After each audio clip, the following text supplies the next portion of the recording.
Buongiorno, dobro jutro, guten Morgen, buondì.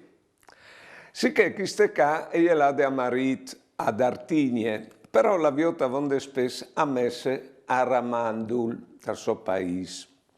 E dice, ma ci non mai vento a messe a Ramandul? Chi ha le mi ha dite?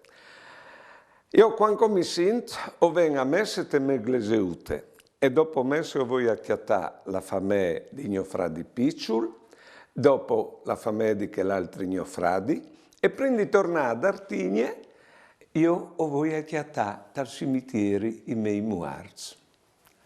C'è bielo i pensato. La domenica è come il momento di rinforzare i rapporti più importanti, i rapporti primari delle nostre vite, con Dio, con la famiglia, con il paese e dopo anche con i muarsi, per sapere di dove che si viene, per sapere qui che si è e dopo con che coscienza lì, là in mezzo di chiatris. Buone giornate e buone vite.